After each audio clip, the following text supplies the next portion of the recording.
Live, you are live. Good afternoon, everybody, and welcome to this, your sunset safari on the, well, I've lost track of time. It could be 1876, it could be 2018. What cannot be disputed, however, is that that is an elephant, and you are on a live safari from the middle of the Sabi Sand Game Reserve. That is a spit of land on the far side of the Kruger National Park, an iconic space. 8.5 million acres of untrammeled wildlife wilderness wonderland. That's a triple alliteration, David. My name is James Hendry. On camera today is David. Yes, you see how I delayed that. Very funny. And in the final control today is Kirsten Macksmith. She is being ably assisted by First Officer C. Byrne of Vermont, United States of America. And on walk today, I was just wondering who else was going to be talking to you. A rare pleasure, of course. We're being spoken to by Stefan Winterboer, and he is being ably assisted by Brian the Giraffe Joubert, and of course Herbert the Tracker with his very thin moustache. And it's very good to have him along as well. Please do talk to us during the course of the next 3 hours. Hashtag Safari Live or questions at WildEarthTV are the best ways to get hold of us. Now, my plan for the afternoon is to double cub it, and if not possible, maybe triple cub it. Basically, we're going to the lion cubs. We'll definitely find them. We're then going to the hyena cubs. We'll definitely find them too.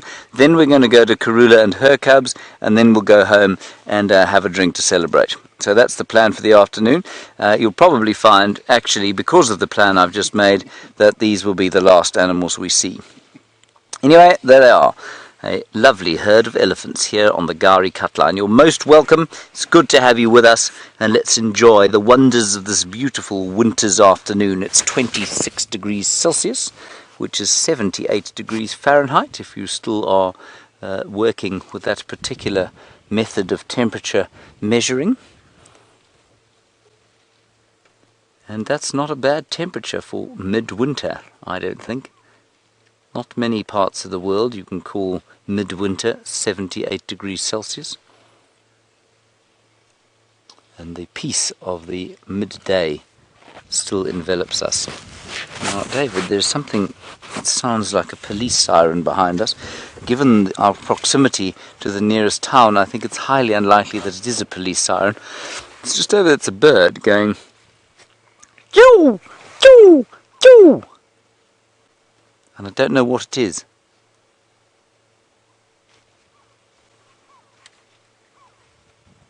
You hear it?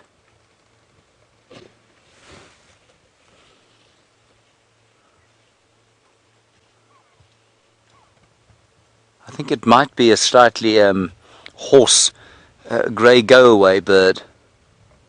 Yes, it is, in fact. I've just seen one fly in there. Grey go-away bird, everybody, with a slight laryngitis. It is winter, of course, and that does affect the upper respiratory tract of all organisms, including the grey go-away bird. Let's get another look at these elephants, and then we'll start with the first of our cubs. Now, for those of you who think I'm actually going to show you 3 sets of cubs this afternoon, just be aware that I am being extremely fanciful. The possibility is there, the chances are probably less than 2%. That's not very good chances. There's one more look there, and it's a herd of elephants slowly eating their way through this thicket, and they're probably going to fetch up. If you keep an eye on the Djuma Dam cam, you'll probably find that they'll fetch up there sometime fairly soon. That's just across in a westerly direction from where that little elephant is feeding. Righty, let's go and see if we can find some cubbies, don't you think, David? Marvellous idea. We're going to go this way. We were drawn this way by the elephants, and they're somewhere in the next drainage line, we hope. While we go and look, let's head across to Stefan the Mystic Winterboer and find out what his plans for the afternoon are.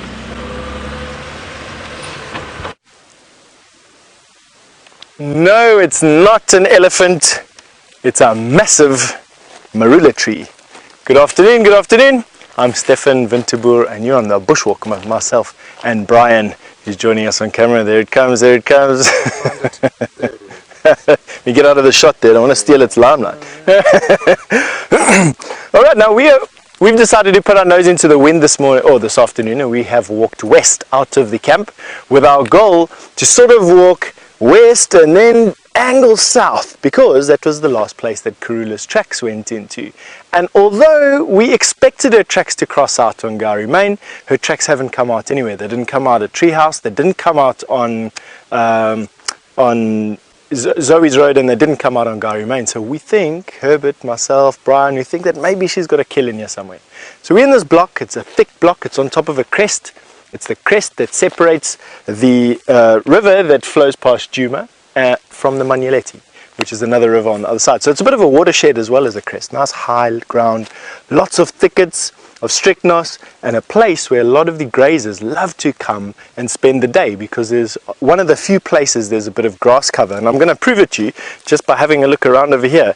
You can see that although not a lot, there is a lot more grass cover where we're standing than other places on the reserve.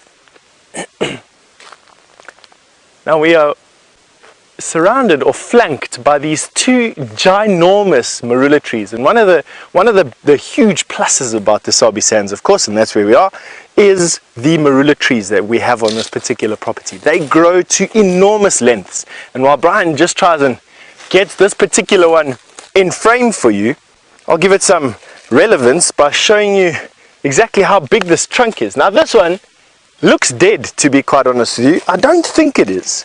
But it's as I walked up here, you came across to come and find me and Brian walking up to this tree to decide exactly what it is.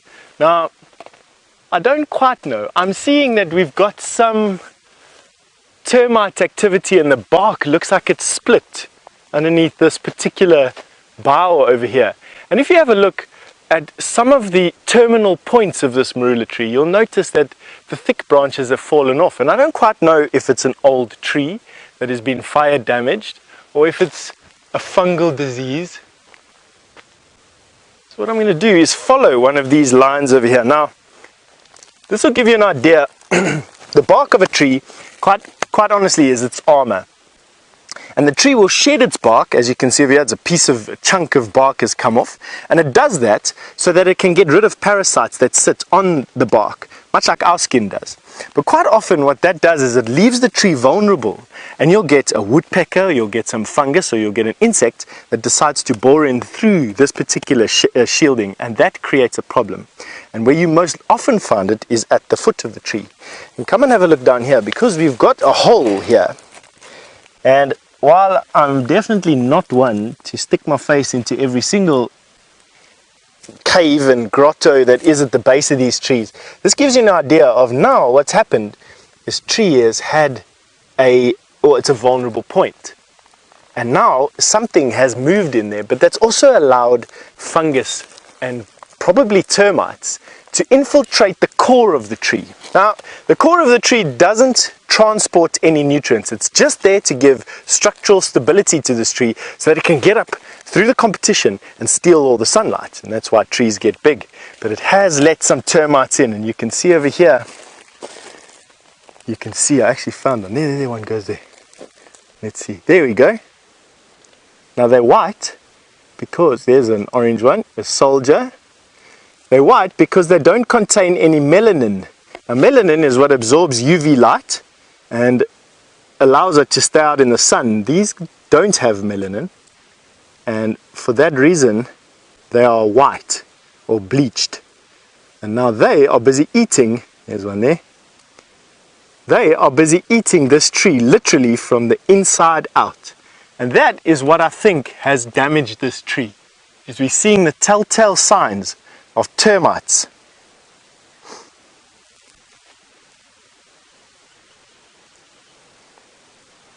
Now, Abhishek has just asked me if there's any medicinal uses for marula trees. Absolutely, Abhishek. These trees are widely used in a lot of different treatments. What we used to use them for, obviously, is the fruit. The settlers use them for the fruit. The fruit can be fermented into a beer, and that is obviously something to let the good times roll. So a bit of a psycho benefit, I don't know what else to call it, some good medicine. But the bark is also used. You can peel open this bark, Let me show you now. I don't think I'm going to be doing any more damage to this tree, but let me see if I can show you in here. It should be red. There we go. That red that you see over there is full of tannin. Now tannin was used to tan leather. So this strips of bark would have been boiled in pots of water, and leather would have been left to soak in it, which would have softened the collagen in the leather and given you softer leather.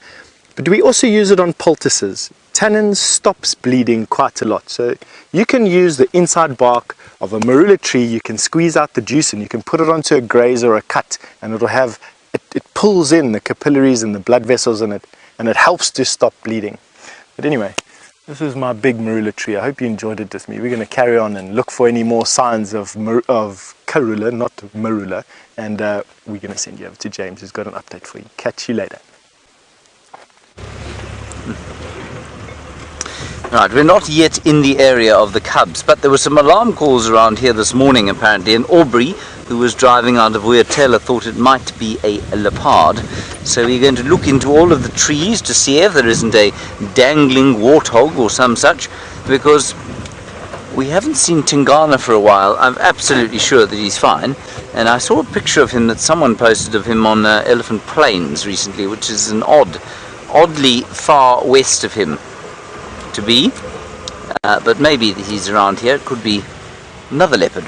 I had an interesting query from Londolozi today, just asking for some information on Nkuhuma, because he seems to have taken up residence there and he seems to be forging himself a territory already.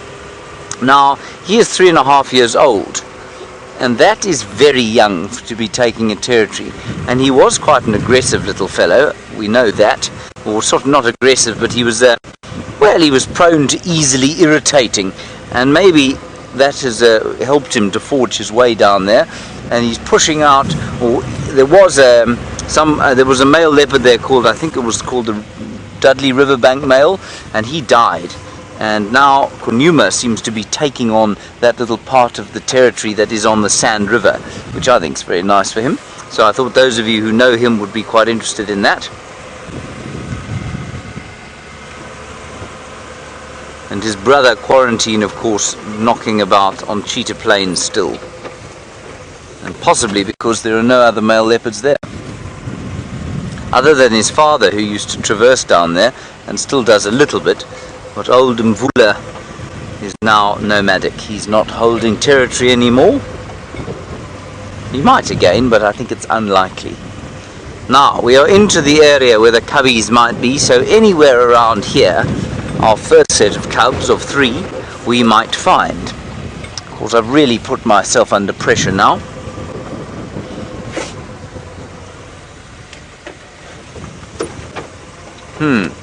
Good question. Debbie in Vancouver, you say, how do antelope react, or animals react, when they see 5-month-old cubs?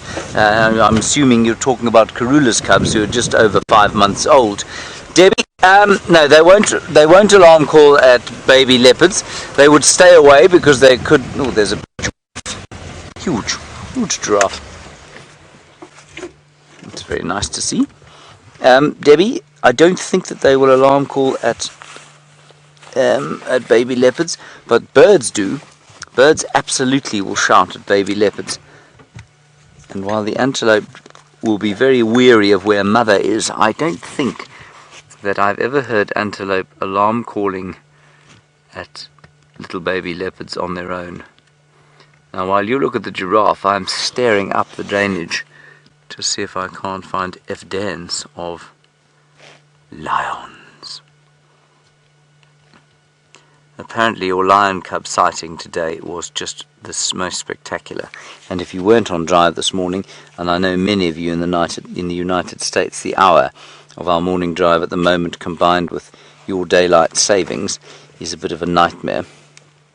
But they were 3 of them, and suspected a whole lot more younger ones not too far from here, just up to the west of Buffelshoek Dam. I do see the oxpecker, David. Thank you very much. There's an oxpecker, everyone. Did you notice something unusual about it, David, or were you just... It's very small. Very small? Yeah, No, I think it's just hiding behind the central ossicone there. Standard issue oxpecker, red-billed. I thought it might be a yellow-billed, but it isn't.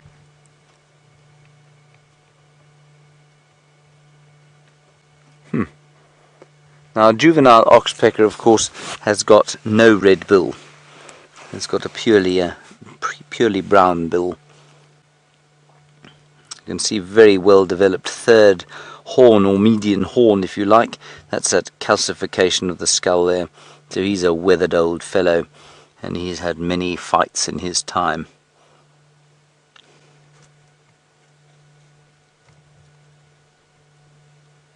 There we go. Browsing away, and the browsers, I think, looking in far better condition than the grazers at this stage. There's far more to eat if you're a browser than if you're a grazer. Alrighty, let's move on up the drainage line here and see if we are very lucky.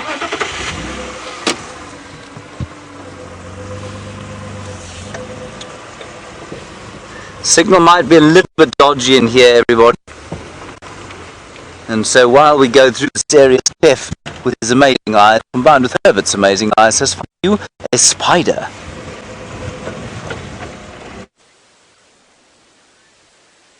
And you are looking at a tiger of the spider or insect world. This is the land mammal equivalent of a Bengal tiger, an African male lion, a great white shark, a king cobra, killer whale, polar bear. This is the terror and nemesis of most insects out here. This is a Portia jumping spider, and she hunts other spiders. She actually will kill almost anything she can overpower, but her predominant prey are other spiders, and she can learn to hunt different spiders in different environments, because that whole cephalothorax, which is the head part of the spider, and I'm just going to twist her slowly so that you can see the top of the head. There we go. The whole part of that head is filled with brain. She has the largest brain weight to body mass ratio of any insect in the world, and is therefore the most intelligent insect on the planet. We're just going to turn her. Let me just get her into the sun. There you go. Have a look at those two eyes that are facing you there. That's to give her binocular vision. As the name would suggest, the jumping spider, they're very good at jumping. They use the jump to land in an area and catch prey. She also has two other eyes on top of her head, and I'm going to try and turn this a little bit so that you can see, if you can see, the eyes on top of her head. Let's turn her like this. She's obviously can see her reflection in the glass of the camera. There you go. Now she can't see the camera anymore, so she's going to calm down. Oh, there we go. Have a look at that articulation. They're not dangerous to people. Whoop! She's on the lens. That is incredible. She's now, let me just see if I can get her. Come here, little girl. Come on. We're going to bring her into shot now. She's on the lens now. You're going to have her walking across the front of your screen now. She's going to bite Brian's finger. Alright, hang on, wait. Hold on 2 seconds for me. While you're looking into my face over here, I'm going to try and push her out. There we go. It's like watching someone perform an operation, a very delicate operation. Please note my funny facial expressions. And I have a habit of sticking my tongue out when I'm concentrating. Come now. There you go.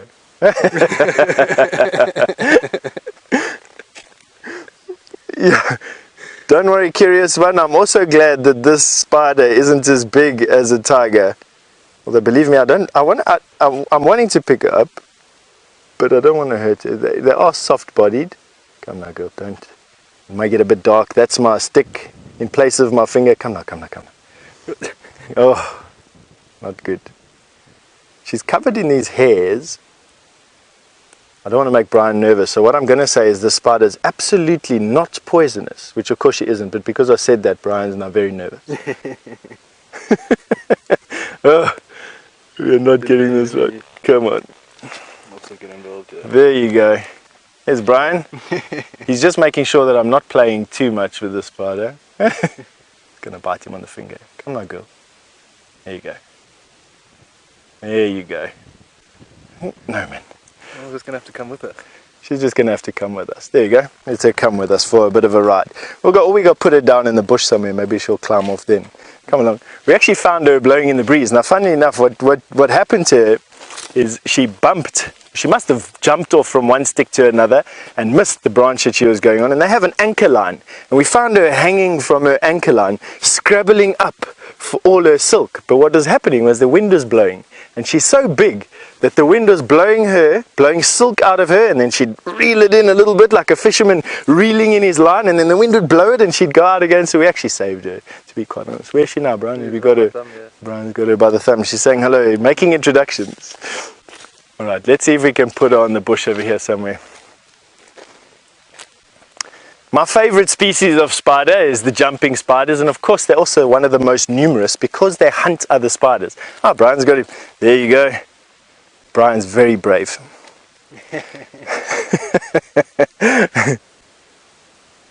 Nice one. Gonna jump again? She's gonna jump again. All right. Let's see if we can get her onto the stick here. There you go. Come on. There. Alrighty, we're going to put her back in the tree. You can see that she's going to be very safe. Let's see if she'll make another spectacular jump for you. Let's see if we can get. For those of you who've got the ability to record on your side, do it, because in slow motion you will probably not. Now, just because I wanted them to do this. No, come on. Come on. Let's see if she'll jump. Come on.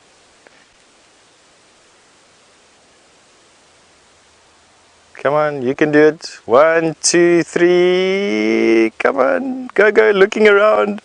No, man, jump. 1, 2, 3. Here she goes. Almost ready, almost ready. Let me take her a bit closer. Still not. Come now, girl, you can do it. There you go. Now she jumps by pumping fluid. There we go, you got it. Well done. Alrighty, now we got you jumping spiders. Sorry, it took a bit long over there, but we got it eventually. Not every day you get to see a Porsche jumping spider jump. On that note, we're going to send you over to James, who's approaching Buffelshoek Dam. Yes, I am approaching. I have approached, and I'm now static here at Buffelshoek Dam. Slightly disappointed because we didn't come across any lion cubs on the way here. We are going to go and have another look-see around the place where we think they were. Now, in the meantime, we have a number of buffalo bulls here. 1, 2, 3, 4, 5, 6, 7, 8 of them. And they are just lurking about here, indicating that there are no lions about right now. One of them has a very snoggy nose. That one there. Fortunately, he's got a cold. You can see that lovely sight of his mucus dripping to the ground. And then to the right of him, one of them has rabies. See, he's foaming at the mouth, David. That is not rabies. I'm being entirely facetious, everyone. All it is the fact that he is grinding all the time, and that all that saliva is creating a foam. Absolutely disgusting. And then to the left of that, and left again, there, will you just super zoom on that oxpecker? For in the middle of the body. That's it, yes. I believe it. It is. It's a yellow-billed oxpecker, everyone. Is it? No, it's not. It's a red-billed oxpecker with its yellow eye. It is digging into the side of the flesh of the buffalo, which can't feel too nice. I don't think it's sort of ticklish, but it doesn't seem to be incurring the buffalo's wrath at all. And this is where the thought that oxpeckers are not, in fact, sort of symbiotically beneficial to buffalo all the time comes from. This is what they do. They keep these wounds open. Now, while that might have a slightly cleansing effect on the buffalo's wound, it definitely keeps them open. And, of course, the reason you have skin on your body is so that your blood and flesh is not exposed to the elements. And the oxpecker is not helping that situation here, loving eating the fresh red blood straight out of the buffalo, as opposed to having to ingest it through the medium of an engorged tick. Now, also here at Buffelshoek Dam, where although peace reigns supreme, there is quite a lot of activity. There is a hippopotamus. Bob, the bachelor of Biffleshoek, is taking up his natural winter position here at Biffleshoek Dam. You can see he is completely at peace. His eyes are semi-closed. He's just keeping an eye out for any intruders that might come along here and disturb him in his dam. Really suboptimal hippo territory this at the moment. Largely mud he's lying in. Very little water left. Probably only about a foot deep, if that. And then, I think the highlight of this Biffleshoek experience, there is a massive serrated hinged terrapin. Look at him. Ba-pow. There we go. Isn't that amazing? And he's just lurking there, loving the sun. He's a reptile, so he's obviously completely cold-blooded. And a chilly day, well, chilly morning, which has given way to a spectacular day, has got him out of the water, or perhaps out of the mud actually, and got him sitting in the sun warming his blood so that he can have a swim around and see if he can't find something to eat, something in the way of algae or other kinds of insects that might come out as well into the water. Isn't that nice? This is why we describe estivation and not hibernation. Remember that estivation is the thing that animals do here, or sort of cold-blooded animals do here, and it's largely to do with the dryness of the landscape, and it is quite dry, but at the same time, as soon as conditions are favourable, animals come out of that sort of temporary state of estivation and they start actually doing some work. They get on with a few activities. So that terrapin, because there's a bit of water and there's a bit of heat, will now go and see if it can find something to eat before going dormant again. So it's quite a nice little scene going on here at Biffleshoek Dam. Excuse me. My lunch seems to have made a little bit of gas in my belly, everybody. It keeps coming out. Sorry about that. Now, let me just drive along here and we'll stop briefly again and have a look at this terrapin. Elic 07. Is that right, Kirsten? Right. Someone called Elic 07. I hope your mother didn't call you that, and if she did, I hope you're not friends with her anymore. Elic 07, you want to know if that is a turtle. It is not a turtle, but it is related to a turtle. It's called a terrapin, and a terrapin is a freshwater version of a turtle. Now, I mean, I think a lot of this is kind of semantics. Well, it's not, but I think to the unbiological in the States, if I'm not mistaken, just about anything with a shell on the bottom of it or on the top of it's called a turtle. In reality, a turtle is a sea-dwelling, what we call chelonian, and a chelonian is a reptile with a shell on it. And so in the States, often, you know, all chelonians are known as turtles. This one is a freshwater turtle, if you like, and it's called a terrapin.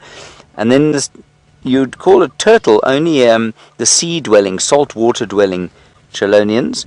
And they, of course, have to cope with much colder conditions than these ones because they're in the sea most of the time. They're in the water all the time. And they breathe. Remember, they don't breathe underwater. They're just like us. And dolphins and whales, they have to come to the surface to breathe. But they can hold their breath for a very long time.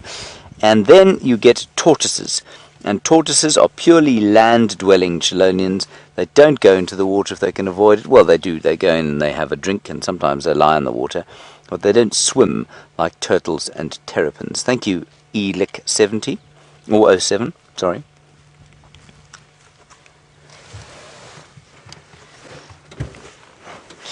And Wayne, you're interested, and I mean, this is a very opportune moment to tell you a folk tale about hippopotamus. You say, do hippo eat catfish?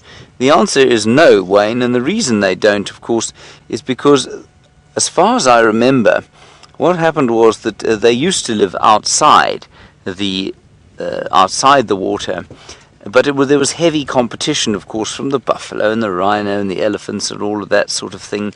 And so the hippo befell on the good Lord and said unto him, Mayst I go into the water to dwell? And the Lord doth spake unto the hippopotamus, "Yes, but thou must not eat mine catfish."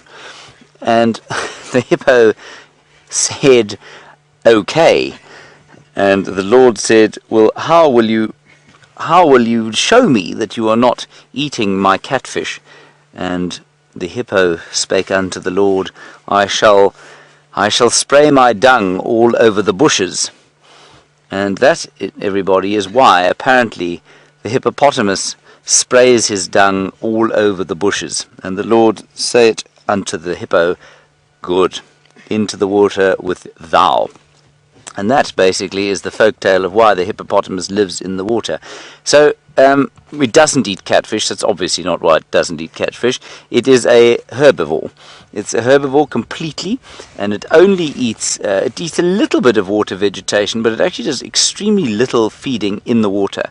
Largely, it eats grass, and all around, sort of in a good rainy year, and if you go onto the banks of a river in an area like this, you find these huge lawns that have been cropped really nice and short. They look like the sort of first fairway at Augusta, and they are maintained by the hippo, who keep these grazing lawns. Of course, it's difficult to find them now because there's no grazing lawns around, because there's so little grass, because we've had a bit of a drought. But they don't eat any kind of meat, except in desperate times, and there are records of them killing sometimes things like springbok and animals that have been injured by crocodiles. Thank you very much for that question. I think I probably need to work on my folk tale there, don't you think, David? Maybe, John. Yes.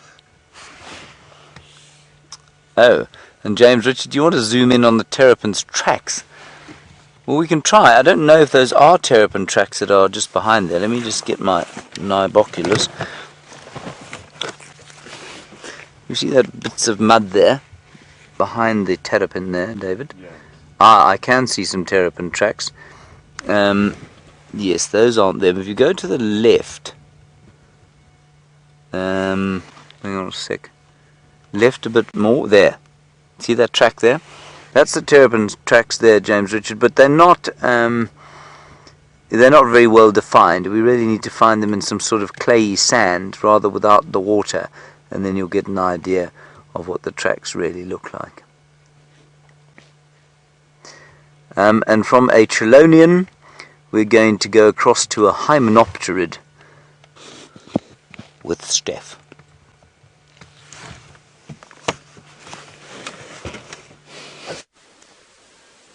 Welcome back to a bit of a phenomenon.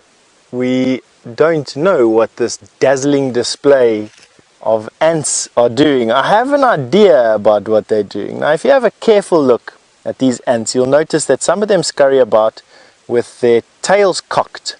There's one there near the center of your screen, and that is called, or these ants are called cocktail ants. And cocktail ants farm aphids. They herd them together from all over a plant, and these aphids suck sap. And what the ants do is they tickle the aphid, which then releases a bit of sap called honeydew, and the ants then suck up the honeydew, and that's what they eat. But what the phenomenon is in this particular sense is the fact that some of these ants seem to have either their stings out on their tails, or they themselves are exuding some other type of, I don't know what you'd call it. But have a look at all these ants now. Now, ants belong to Hymenoptera order, which is the same order that bees and wasps belong to, and these particular cocktail ants sting. Not quite as bad as a bee, but definitely bad enough that you don't want to stick your hands in there. That's not what you want to do. And so the aphids although they get farmed, they also get protected, and the ants get honeydew. There's a little dark round type of aphid beetle thingy that's there, and you can see every time they go past one, they tickle it with the feelers, and some of them are sucking up the sap. Now, why honeydew gets produced is that the sap that trees produce in their leaves is actually quite nutrient poor. And so what happens is that the aphids suck in a lot of sap to get the nutrients that they need, but they don't want to get too big. So they exude a lot of sap out the other side, this honeydew. keeping just what they need. They exude it out the other side, and the ants have now evolved to use the honeydew for their own nutrition. Isn't that something that's amazing, eh? And here we have, I think, cocktail ants farming their aphids. However, what is astounding for me is the fact that some of them seem to be bleeding out or exuding out a white substance out their abdomens, and I don't quite know what that is. So an unanswered question, which seems to be the hallmark of a lot of these walks that I end up doing, is I end up having a lot more questions than I have answers for by the end of it. It'll be interesting to see where these ants are actually going, because a lot of these trees actually provide a home for these ants. So they'll not only provide the sap for the, they not only provide the sap that the ants like to eat, but they will also provide a hole in a branch. And here you can see this bush willow has provided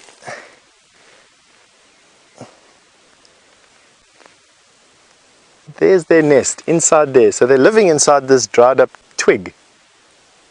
Now James Duggan, good afternoon James, you've asked me, do we get ant migrations here similar to the ones in the Amazon? James, because the sheer number, or let's say the biomass, because the sheer biomass of insects in the rainforest is so large, you do get much larger migrations of ants than you do here. But to answer your question simply, yes, we absolutely do get migrations of ants here. Ants will move their colonies every few days to every few weeks to every few months, depending on the ant species. But out here, the ants that we see the most are the Matabele ants. The Matabele ants are termite raiders. They raid termite colonies. They move their colonies, their whole gallery, 600 to 800 individuals. They move every couple of days. They move into an area, raid the termites. The termites block up their holes. Their source of food dries up, and then they move the colony again. And we quite often see these processions, a couple of meters in length, of Matabele ants out here, a couple of meters.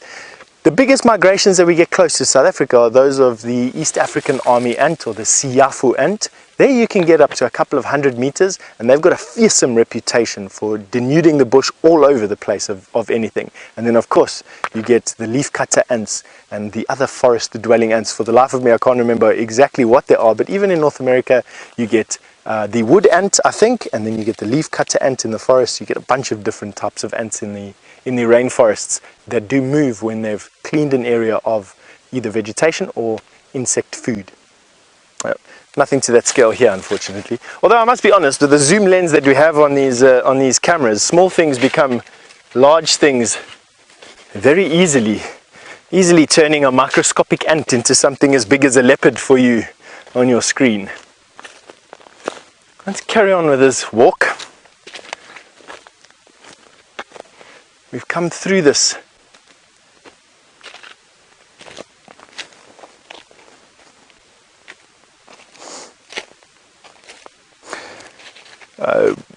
Karen, good evening Karen, that you must be watching very late. You're all the way from Australia, and you've asked me, do we get huntsman spiders in Djuma?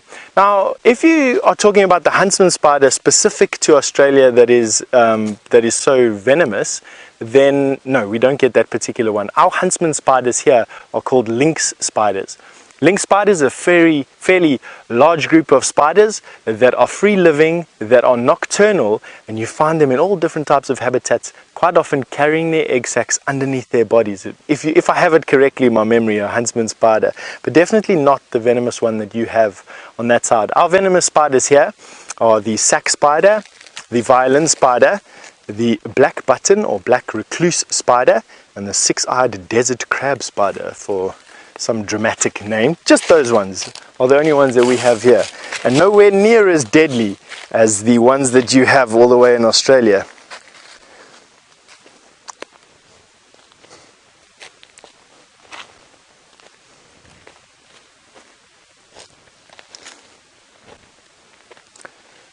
Now Wesley, you've just asked me a question. Will all these ants go on to, and I didn't quite catch the end of that, so I'm going to just ask Kirsty to repeat that again. Antelope. I have absolutely no idea what that was all about. So sorry. I can't answer your question there, Wesley. Oh, will they go onto the antelope? Gee whiz, sorry Wesley, it's my dummy ear. It's too much rifle practicing when I was younger. Would ants go onto antelope similar to oxpeckers do to clean off ticks? No, not onto antelope, but definitely onto birds. So birds have a behavior called anting. And what the birds will do is they go and lie on top of an ant nest, open up their feathers, the ants move onto the bird's skin, and then the bird shakes its feathers. And what that does is cause the ants to have a bit of a freak out, and they go, whoa! And quite often ants can spray out formic acid. The ants then spray out this formic acid as a defense. That formic acid goes onto the skin of the bird and is repellent to mites and parasites on that skin, on the skin of that bird. Isn't that amazing? So the mites then get full of acid, they release their hold, and the bird then rubs and sand baths the mites that have now come to the outside of the feathers to escape the formic acid along with the ants off, and they fly off having a bath. Called anting, that particular phenomenon. So eventually it led to quite a nice response there, Wesley. Excuse me for not catching that. All right. Oh no. Right, now we're going to climb up onto this termite mound, only because I enjoy climbing up on top of termite mounds. It's just something that we love doing. For me, it's just it's a question of gaining a little bit of height. And it also allows us to have a nice view of the bushveld around us. I think let's go up here and see what we can find. Now, I have a friend of mine, a dear friend of mine, who walked on top of a termite mound and ended up walking onto a Mozambican spitting cobra. How's that for a horrifying name? That was basking in the sun on top of a termite mound. And so, although I love climbing up termite mounds, I normally always stop at the crest just before standing on it and look carefully, making sure that there are no Mozambican spitting cobras lying about. Now, of course, the chances of there being one are quite slim, to be quite honest with you. I think my friend Simon was just unlucky on that particular day. All right. We're coming out. It's quite interesting when you're standing up here, right, is that you can see different types of vegetation. We've got quite obvious a band of trees in front of us that starts almost as if a line was drawn in the sand. And that is because those trees are terminalias, silver cluster leaf. For those of you who watch the show quite often, we'll stop quite often in the terminalias and talk about silver cluster leaves. Their wood is very resilient. It's also resilient to termites. It's hard and is used quite often in fencing posts or in roof struts or in farm implement handles. So things like spades and pickaxe handles is made from the wood of that tree. But right here in this particular instance, that tells me that it's a good place there to find some water. Those trees are very good indicators of water. And how you'd find water is you'd walk into a band of those trees down slope, and when those trees end on the downslope side is quite a good place to start looking for water. And water plants, little springs, mud wallows, copses of flowers, and of course my favorite, everything that is associated with all of those things, all the creepy crawlies that go with all of that stuff. So I think what we do is let's walk into that copse of trees and let's go see if we can see some remnants of a spring. There won't be anything now. We're in the grips of probably one of the worst droughts in living memory at the moment. Where we're standing right now should be not verdantly green, but we shouldn't be able to see our feet for all the grass, to give you an idea of what it should be looking like.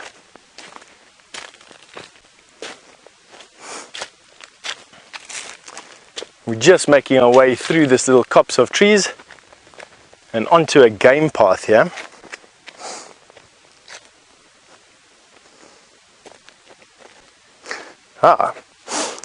Caroline, all the way from the US, and I'd have to say good morning to you, Caroline. Welcome to the show. You've asked me what do I have in my first aid kit. Well, Caroline, in my first aid kit we just carry a breathing and a bleeding trauma kit in our walk first aid kits. So I have a bunch of bandages, many bandages. I have gauze. I have a breathing bag in my first aid kit for two reasons. The most dangerous thing that we're likely to encounter out here is an elephant. And the thing that an elephant's going to do if you do happen to run afoul of one is plunge their tusks through your body, in which case no first aid kit on earth is going to help, or throw you around and kick you around a bit, in which case you're going to have a few abrasions and whatnot, and being able to put pressure on a wound almost always stops the bleeding. So even if it's arterial blood coming out, you can put a lot of pressure on that wound, you can get that wound to stop bleeding out. And so we've got a trauma kit for that in my first aid kit. And then the breathing bag which we carry is literally just for an allergic reaction to a snake bite. It's highly unlikely that we're going to get bitten by a snake out here, but it could happen, and because it could happen, we need to be prepared for it. It's one of those things that can change your situation very quickly. A broken bone, you can get a car here, fall down a hole, whatever the case may be, we can make a plan. But you have an allergic reaction to a snake, you can stop breathing very quickly, and then there you have that breathing bag, pump those lungs full of oxygen, get some help here, get onto a helicopter, off to hospital. Now, on that macabre note, and I hope I answered your question over there, I'm going to send you over to James, who's got an update for you.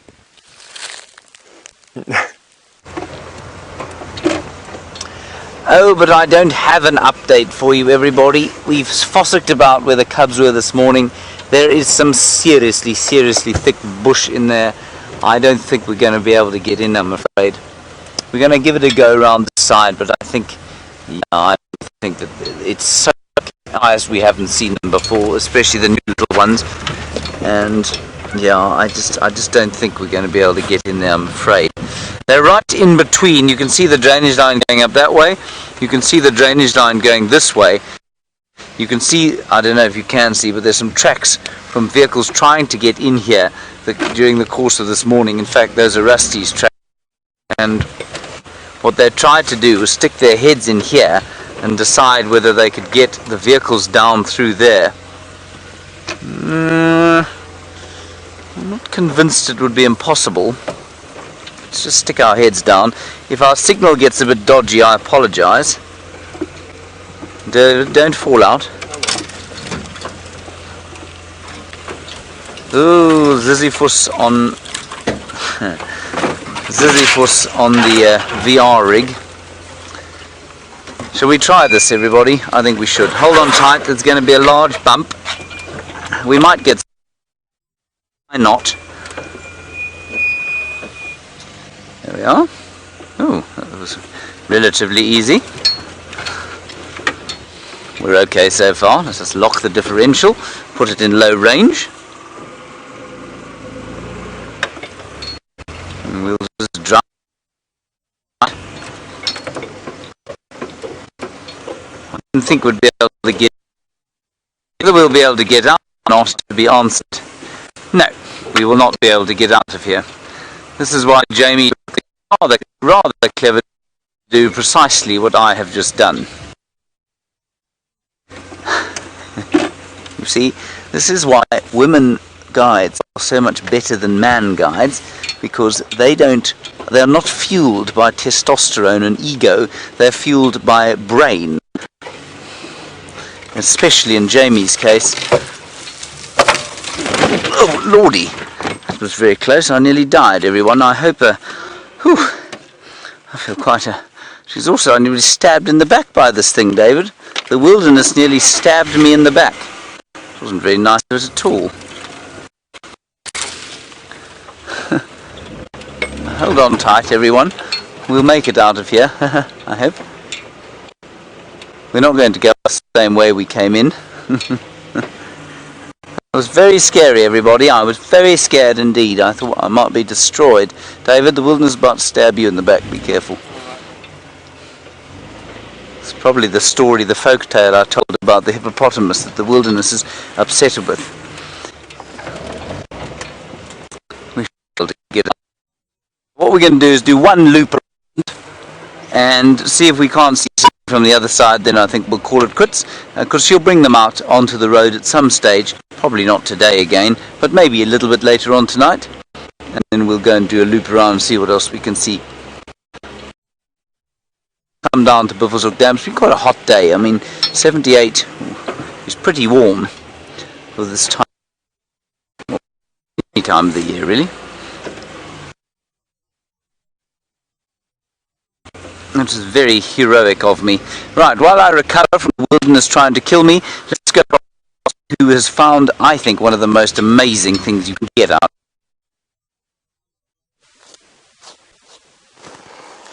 Yes, can you imagine we've managed to re-find this pot that we found during the recent Father's Day shows. I found this pot by accident. We got chased up here by some buffalo and I was standing exactly where my hands are here, and I looked down between my legs and lo and behold found a pot. And it actually has sparked the most amazing reaction, not only from all of you viewers out there who've been wanting to know exactly what it is, but also a debate within the camp with the owner of the company, Mr. Yuri Moorman, and everyone debating whether or what this pot is. Now, there is the pot. You can very clearly see that it's this is the top end of the pot with the bulb here, and then it's got decorations on it, but it's broken. There's a shard there. The pot itself is broken under the pressure of the termite mound. And here's the story that I have so far for this pot, is it can be one of two things. It's either a treasure pot. Now obviously in days before there were banks, people used to bury their treasures in termite mounds. They used to dig a hole in the termite mound, put their treasures into a pot, and then the termites would cover that hole and would hide the contents of the pot from the naked eye, and of course only the person who buried it would know where it is. There's also another thing that says that ancestors are appeased by beer being buried into termite mounds to appease the ancestors. So this could have been a beer pot that was placed by a family living in this area years ago, and as an appeasement to their ancestors. And then there's a third theory that is unlikely, but it could be that this is a burial ground for a person, that this is a person's buried here, although that particular theory has been discounted by not only the family that used to live on this piece of land, but also by the owner of the reserve. So this, as far as what we know, is that initially I thought that this pot was up to about 800 years old, and although pottery in this area has been dated at 800 years, these lines here, the decorations on these lines, mark it at something in the last 200 years, as far as what I can gather. This is a clay-fired pot, a homemade pot, made of clay, relatively thick, and I think it's a beer pot because inside there is, I don't know if it's just my eyes, you could perhaps tell me, is that dark? To me it looks dark. The more I wash it, the darker it gets. And beer pots, needing to be fairly waterproof, were often fired a lot longer than what food pots were, and it gave it this black inside, this burnt inside. They needed to be waterproof for that.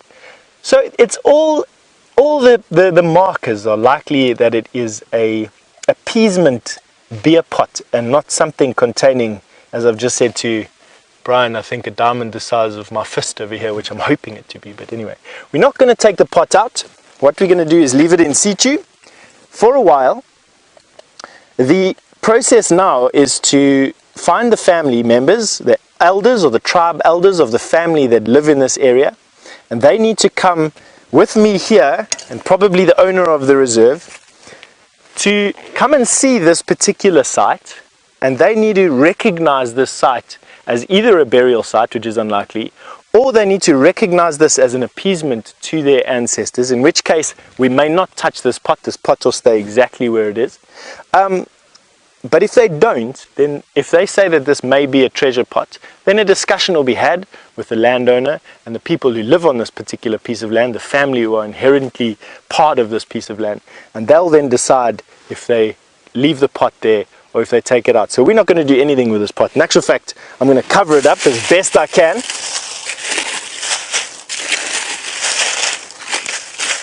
Try and camouflage it.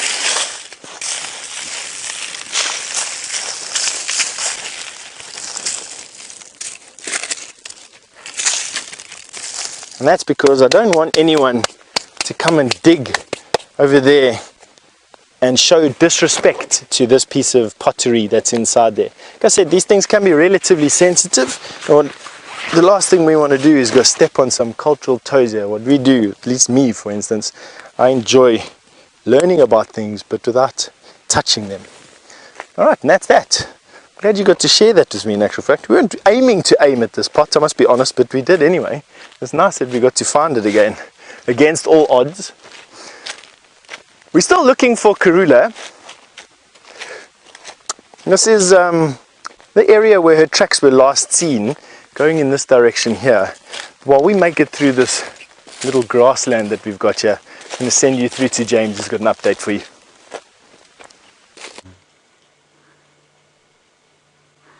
Look at this, everybody. We decided to just stick our heads in here and we got very, very, very lucky indeed. Isn't that spectacular?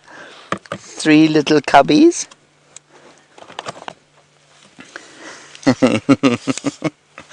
And just one female. Now Aubrey thought he heard another female and some more cubs in here. And I don't know where they might be. But this is spectacular. All I saw, everybody, was just the pom-pom of the mother's tail. It's just too wonderful for words. I will now try and take a rank average photograph of them. David, the chances of my getting a photograph at this distance. Yes, not very good. Now, what they are, everybody, is about... Dave, what does the focal distance on that thing say? We have it at 18 meters. So they're at 18 meters away from us, just across the drainage line. Very sweet indeed. Now, that's a horrendous photo. I love lion cubs. I think they're my favourite kind of little creature. Mainly because they make such very nice sounds when they're playing. And they're always playing when they're not asleep. Or when they haven't been disturbed by a vehicle driving in here. I think they were right in the bottom of this drainage line. And all we saw was the backlit pom-pom of Mum's tail there. Isn't this wonderful? I can't believe this. Well. I just wish those cubbies had a more definite kind of future ahead of them. It's not easy being a little lion cub, you know. 1 in 10 of the males will make it. Probably about 3 in 10 females. And of course, at least these guys are born to they're the first cubs born to the new coalition. So it's unlikely that the Birmingham boys will be tossed out before these chaps are at least 18 months to 2 years old. It's the ones after that, you know, when those Birmingham boys are reaching the end of their tenure. But because they're young, they may well, you know, hold their territory for longer than the 2.5 to 3 years. But it's the next cubs that would be the ones that are greatest at risk from infanticide. Look, look, look, look, look, here we go.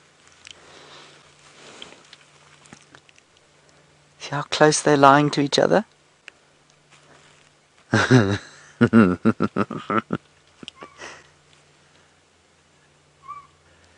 That bird you can hear, that kind of plaintive sound, is the sound of the southern boo-boo.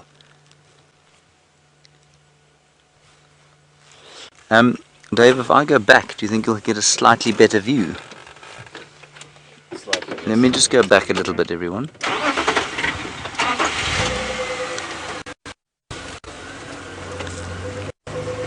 Say when.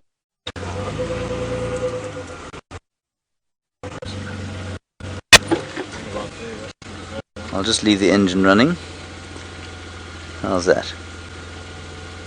Perfect.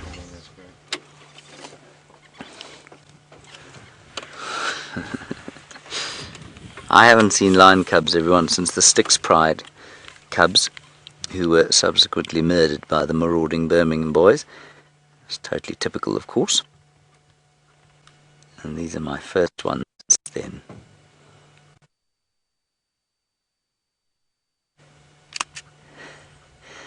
Oh, Dave, I just took a picture of the one turning round. Yes. So I got a picture of its bottom, blurred because of the movement.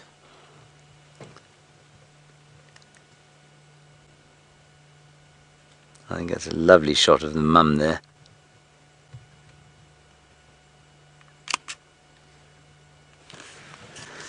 And do we know which Nkuhuma lioness this is? It's the one with the longish face, isn't it?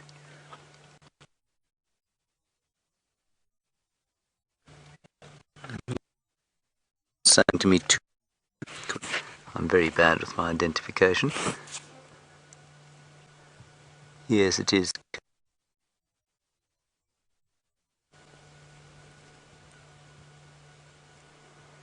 So I know our signal is not too fantastic here, everybody, but I'm afraid there's naught we can do about it. I could go back a little bit more, but I think we'll just stay here for now as they start to play.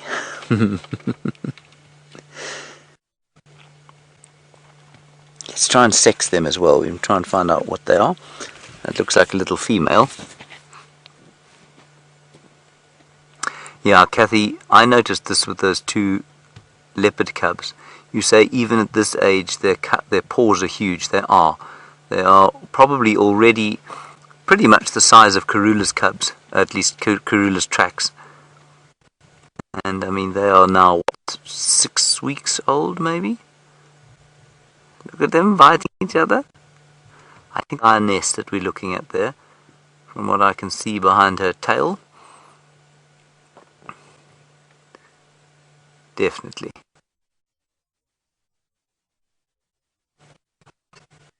I wonder if we couldn't get around that other side there.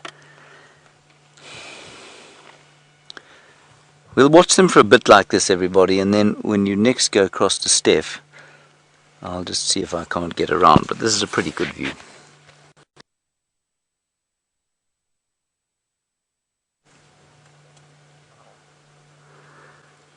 Abhishek, nice question from you, and I'll give you a nice easy way to remember it. You want to know when they're going to wean, basically, when they'll stop doing which they're doing now. It's an easy one to remember because it's 6, 6, and 6 as far as I remember. 6 days until they open their eyes from birth, if I'm not mistaken. 6 weeks until they're introduced to the pride. 6 months until they start to wean. That's how I've always remembered it.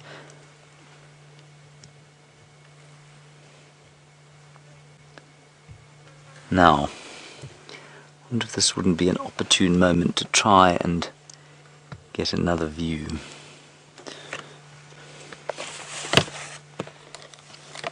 Virginia, you say the cub at the back looks quite a lot larger than the other two.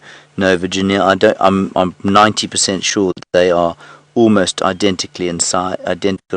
Look at that. And I think the only reason they look slightly different, I think it's probably a perspective thing. It is possible that there's a male cub and he's slightly bigger than the others. But you know, this age, much like with human beings, you know, they're not much smaller than at least they're not really different sizes.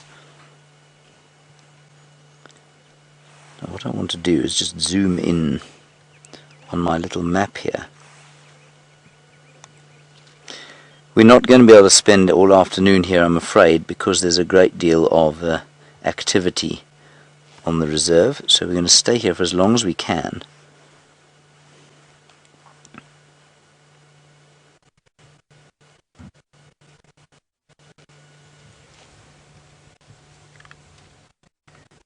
Yeah, we're going to try and see if I can check the map and see exactly where we are.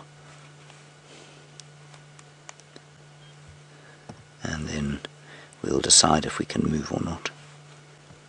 But my phone is not locating me on the map. She looks exhausted, as most mothers do, you know, after looking after 3 children. There we go, I found us. Yeah, I see, this is interesting. I think to get to the other side of that drainage line, we'd have to come in from Warri Pan Road, which is a road quite far from here.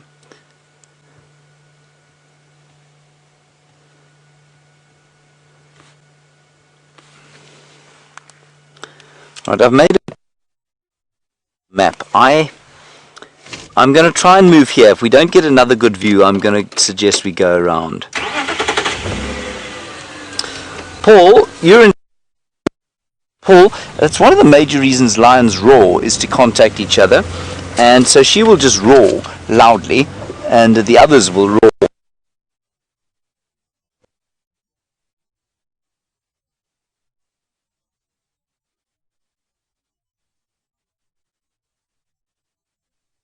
really well. Alrighty, James is just repositioning and trying to reposition on those beautiful lion cubs that you're so lucky to see, and trying to find some signal. Well, we've come into, I promise you, I've never been into this particular area before. This is a brand new place for me at Djuma, and the first thing that is apparent is it looks like a meteor impact crater. You can have a look. Literally everywhere where we're looking now are these mounds of sand. As far back through the trees, have a look at that. All the way through the trees, there in the distance are these mounds of sand. And I don't actually know what they are about. I have an idea that we're standing on a warren of an aardvark colony, probably spanning, from the looks of things, several hundred years. But quite often aardvark will come into areas like this of deep sand on top of these crests, and their tunnels will collapse underneath the weight of the roof. And so what happens is you get these aardvark making tunnels. They're strong enough to dig themselves out of a collapsed tunnel.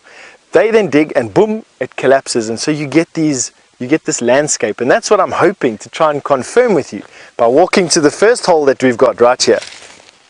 And these in a vehicle be like minefields. You drive your car over things like this and you go into one of these holes and not easy to get out. Now this is a collapsed one.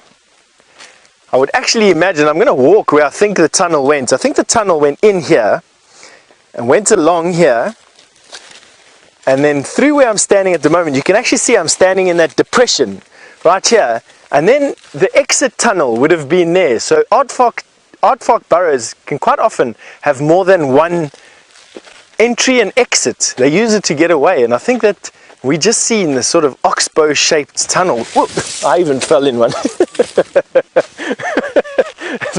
Okay, so it caught me on. We got a spider web on the lens. We're just going to clean it off for you, part of our jumping spider's anchor line. Let's carry on with this exploring. It's actually phenomenal. Have a look over here, and it just gets, I don't know if it gets fresher, but you can see there's a lot of sand that's been excavated here. Have a look at this pile of sand that's been excavated out of this thing, at least a foot. Now you're standing at the top of it, you've got another foot underneath where you are at the moment. And then here we've got some more, and there looks like a fresh one right there. I can see because the sand is a different color, so you can have a look right through there. We've got a fresh one. Now I'm talking loud, and I'm going to pick up a stick and throw it in there, because quite often warthog love to live inside these things, and what I don't want is a warthog to come shooting out of that burrow and think I'm the cause of its stress, because quite often they come out and slash with their tusks, those big teeth that come out of there. You don't want to be standing anywhere close to that. So let's approach with caution. You can actually see, since Brian is about 4 times taller than me, you'll actually probably see in there before I do. But have a look. Yes.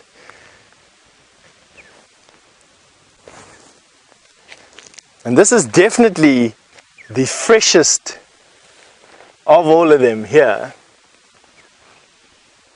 Come here and come and have a look at what's... You won't be able to see the aardvark, of course, but have a look at this mountain of sand. This is what's made up in this area.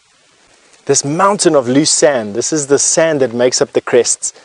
Have a look down there. And we've actually got an aardvark in residence. And I'm going to show you how I know that. On the right hand side wall of this particular warren is a fly. Now if you look inside there, you'll see these big fat flies on the right hand side there. There, you got them. Go in to the right, up a little bit, there. Just in the bottom of the screen, those dots. There we go. Go right, a little bit, there, you've got 2 of them. Now those flies suck the blood on aardvarks, and I'm almost sure that those flies would be so specific to just the aardvarks in this area, you could probably classify them by their I don't know, by the blood that they carry inside of them. So what the aardvark does is he goes inside there. The flies know that if the tunnel collapses on the aardvark, they'd be stuck, so they wait at the entrance. They wait at the entrance for the aardvark to come out, and the aardvark comes out in the dark. And then they jump on top of the aardvark again, and they spend the evening sucking its blood and foraging with it. And that's how you know an aardvark is in residence. So I know there's an aardvark inside of this tunnel. Isn't that amazing?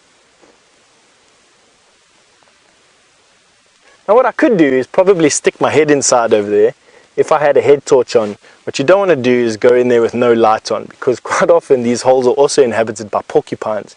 As you all know, porcupine running at my face inside of there in the dark, not going to be very friendly with me, and don't want to stick my head in there. But I'm fairly certain that there's an aardvark inside there. Isn't this just wonderful? And probably generations of this aardvark's family have been living in this area, digging these tunnels. There definitely isn't only one aardvark's excavations here. And living over here, I don't know, decades, who knows? Just lots and lots and lots of things here. Let's go and have a look over there, that hole there, and see what we can find. Just such an interesting place.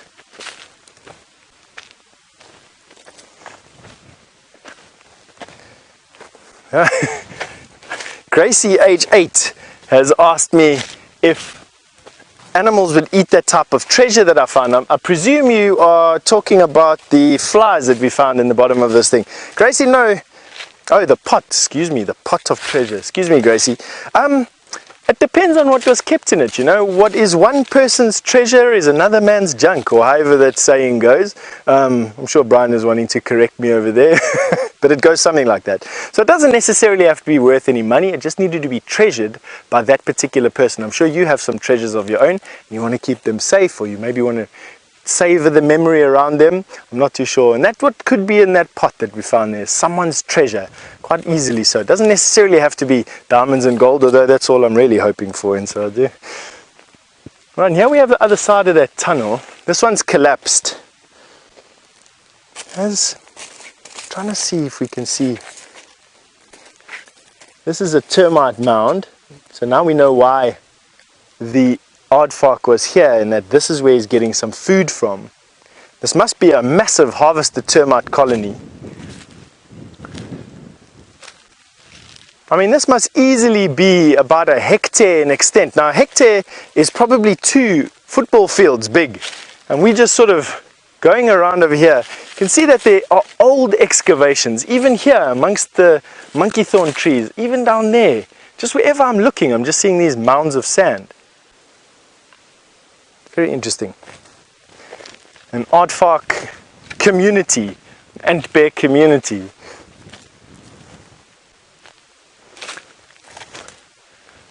Oh, James Richards, you asking me some questions over here, and I'm gonna try and guess at them, because I don't see aardvark enough to actually know. You know, James Richard has asked me about how many babies aardvark have. Are they altricial? Are they precocial? Good question there. I don't see aardvark enough to retain that type of knowledge. I'm sure I used to know it at some point in my junior guiding career 20 years ago. I haven't had to recall that fact since those days. So what I'll do is I'll throw it out there back to you. You're welcome to help me. Please help me. I'll share it with James, and anyone else who doesn't know, you're welcome to send the answers to questions at WildEarthTV using the emails or the hashtag Safari Live, and I'll see if I can share it with you between now and the end of drive. So the question is, how many babies do aardvark have, and are they born precocial or altricial? In other words, are they born blind and helpless, or able to join their parents from straight after birth? I would imagine that with holes like this, they would probably be born blind and helpless. Watch out for the branch. Blind and helpless, and I would imagine because they're born blind and helpless, there wouldn't be one baby, there would be more than one baby, and I would presume that there are anywhere from 2 to 4, maybe up to 6 little babies, 2 to 4, maybe up to 6 little babies born altricial, and that is what I would probably say, although like I said, I'm going to leave it up to you to answer that question and get back to me. This looks like it is also inhabited. Doesn't look like it's inhabited as fresh as that other one, because you can see that there's a lot of leaves here, but along the right hand side there you can see that there's definitely a tunnel. Roger's just asked me if we can see an aardvark track, and you know, Roger, I've been looking since I got here. I've been looking for an aardvark track to show you, and I don't. The sand here is so soft. it's not holding any pattern. And I'll give you an example of that. Let me take my fingers like this and just push it into the sand. An aardvark has got 3 toes. Just like that is what it would look like with some nails in the front. That's what an aardvark track would look like. But today's so windy, have a look what would happen. This aardvark came into these holes literally last night at around about 3-4 o'clock. The whole day's been windy. Look what happens to this track when I blow on it. Disappears. And that's what we got to work with, not much. So I've been waiting to see if I can get you a track here. I haven't seen any, and it's we'll get there eventually. I just need to find myself some finer dust in an area that doesn't have as much loose sand, and I'm sure I will be able to show you one at some point. What's telling me that it's aardvark is the fact that there are so many excavations. The fact that we saw those little blood-sucking flies at the entrance to one of those holes, and the fact that these holes are just dug everywhere. This is like no other animal will do this. Only aardvark do this.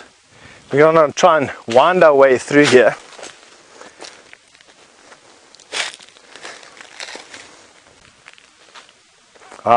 Rain has asked me if I've ever been injured by an animal that has come out of its burrow. Rain, no. I'm lucky I have quite an overactive imagination that imagines my femoral artery being cut off by slashing tusks, and because I have this picture in my mind, I stay well clear of holes that have things that can rush out of them. So I'm normally a little bit overcautious. So no, I have had a cave growl at me. That was probably the scariest cave experience I've ever had. I stuck my head into a cave without announcing myself with a loud voice and throwing a stick, and the cave, this darkness, basically growled at me with a very deep bassy growl. To this day I still don't know what it is. I don't really want to know what it is, and it's cemented my caution quite firmly.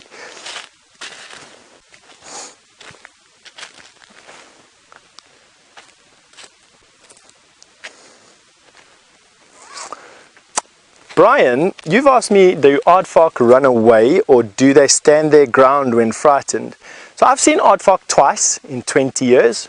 The first time I saw an aardvark was for 5 minutes, and he was ambling along at a shuffle because he was on a tar road and we were in a car behind him, and I'm sure his shadow and our lights and the noise of the car were bothering him. He was shuffling, not standing his ground but also not running away panicked.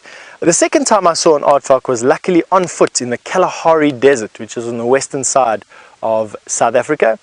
And we were lucky enough, it was midwinter, it was quite cold. Aardvark come out in the daytime in midwinter there because the evenings are just too cold for them. And we were lucky enough to see him from far away. The wind was blowing and we snuck up on this aardvark. And I spent an hour watching this aardvark, digging for termites and snuffing around, completely oblivious to us being there. So I can't actually answer your question. They are relatively big. We're looking at about 80 pounds for a very, very big aardvark. I'm talking about an animal that's this size, my torso, and double the thickness. They're relatively big, with massive claws on its front legs that it can use to dig with, and a big tail. They've got a tail that's probably about this thick and about this long that they can whip around. The tail itself not going to do anything, but those digging claws and those very powerful arms for digging into the sand can absolutely do some damage. That being said, I know Tingana, I think, has got a reputation here for devouring aardvark. He's obviously knows that he can follow one, and with a bit of a struggle he can get one that provides him with a lot of meat. Now they just eat termites and ants. In actual fact, they are the, I think in the world, except for the giant ant bear, they're probably one of the world's largest termite eating animals. They only eat termites. And anyway, but that's on that. We're going to kick ourselves into low gear here to get through here without sinking Brian neck deep into one of these holes with his backpack on. And James has managed to reposition himself, so you're off to the cubs. Enjoy. Reposition, everybody, is a great understatement for what we've done. And the cubs are now in the sunlight. We can see them there. We have pulled off some quite hairy driving, to be honest. They're there in the middle of the thicket there, and I think we're going to sit here for a little while and see if we can't get a nice view. There's Mum. Mum is not looking at us anymore. She has no care about what we are doing. The cubbies are just to the left-hand side of her. Just now they've gone behind that termite mound. Have you got one there? There we go. I think it's going to be worth sitting here, everyone. You know what? We probably would have had just as good a view from the other side. I was just very worried that a lot of people were going to come into the sighting, so I thought we'd better try and have a look from here, especially as if they come into the sun from here. Well, then we'll have a real show. So I think we'll just wait here for a little while.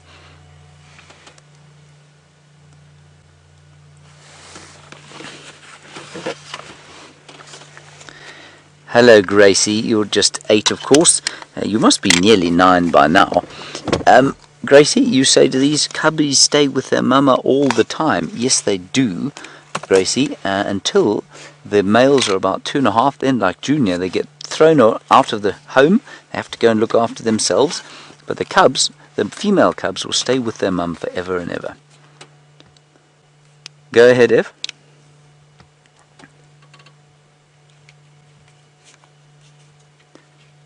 Ephraim, go ahead. This is nice. Here we go. I've just arrived here and I've relocated on the southern side of the drainage. I don't think you're going to get your car in here. I think your best bet is to go off Central and follow the tracks in there. I think you'll get a view from, if you just follow those tracks in, I think you'll get a view from Central. So make your way in on those tracks. Isn't that fantastic? Oh, fantastic. Ah, wow.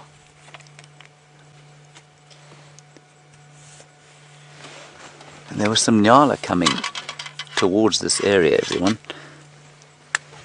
Oh, there we go. That's what I was hoping for. Come on, lift your head up again. Let me take a rank average photograph so that David can crit my efforts.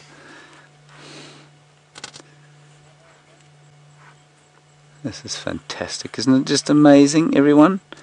This is such an honor, I always find. To spend this kind of time with little animals like this. They're obviously suckling. It would be best if she turned round, of course. But we'll make do.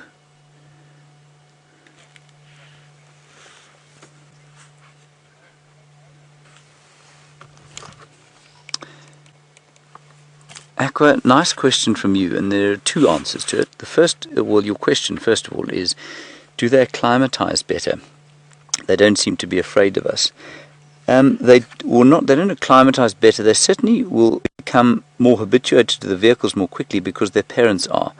You see, the mothers are absolutely, completely habituated to us. And so they will habituate quickly, but it's also that this is not the first time they've seen cars. They've seen plenty of vehicles. Remember, they've been on Torchwood for some time, and she was in a position where the vehicles used to view them extensively. And so this is not their first rodeo, as it were. They've seen plenty of vehicles, and so yeah, that would have habituated them. But they'll take the cue from their mother. And so as long as their mother is not panicked by us, so they will stay completely relaxed.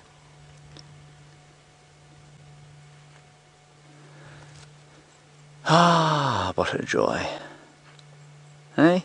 Steph falling in termite mounds and aardvark burrows. Here we are with lion cubs. 26 degrees Celsius, gentle wind from the north. Gosh, it's just a marvellous, marvellous day.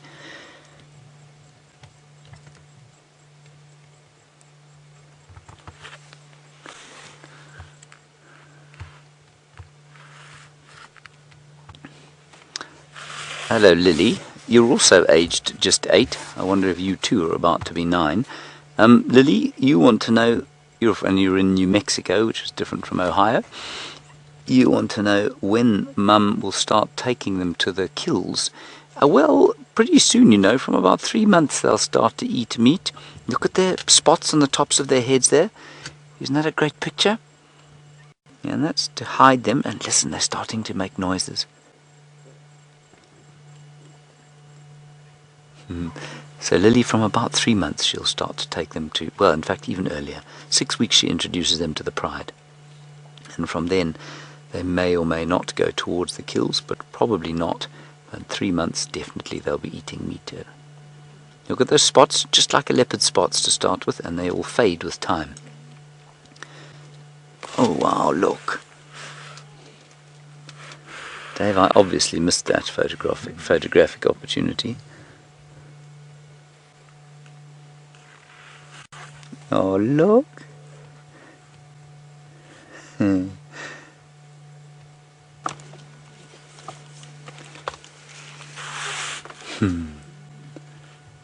listen to them. Can you hear them, everyone? I love the sound lion cubs make.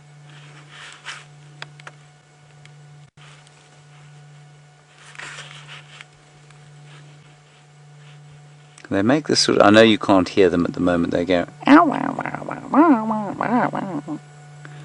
you'll just have to take my word for it for now. Yeah, I can't get any closer than this. Well, I probably could. Davey, just look over the side, I don't worry, I'll do it. There's a very large stump there.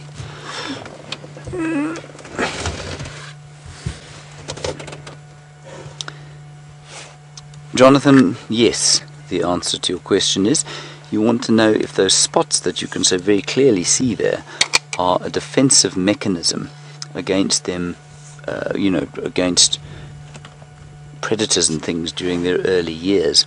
Or not their early years, their early months, absolutely. You know that a leopard has got spots so that it can hide in the dappled light that the woodlands of this area provide. And that's the same reason that those lion cubs are that colour. They can hide inside the drainage lines under the shade and be almost invisible. But when they're big, you see, there's no point in them maintaining those markings, because they're so big and obvious that the best thing for them to be is that tawny colour, especially in the winter time. It's the perfect winter colour for them to be. Just a little ear or two there. You can see that's Dave's shadow there that is slowly making its way over the top of that lioness's back. I'm going to give them another 3 minutes, and then I'm going to try and move slightly. I don't think we're going to get a better view than this though, everyone, but we might be able to sneak slightly further around the corner. What I don't want to do is frighten them and make them go off into the drainage line, because then the game will be up. She looks pretty well fed to me, so I wonder if she didn't go off last night and have a feed. But they're very contentedly having a suckle. She's lifting her head now, listening. Janet, you want to know what my nicknames for these beautiful cubs are going to be? Well, Janet, I don't know. I haven't managed to sex them yet. We know we've got one lioness. Maybe we should name them after, if they're all girls, I think we should name them after the girls in the final control. So we can have Kirsty, Louise and Jerry. Rebecca is on leave, so unfortunately she misses out there.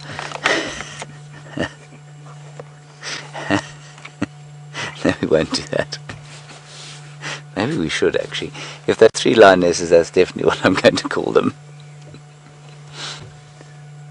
But if they're not, I don't know. I think we need some gangster names. Lions for me are not the royalty of the bush. For me, lions are the gangsters of the bush. So if there's a male, we'll call it Al. And females? Female gangsters, Dave? Can you think of any? See, there are inescapably few female gangsters for the same reason that Jamie didn't try and drive down that drainage line today. They're not fueled by idiocy like I am.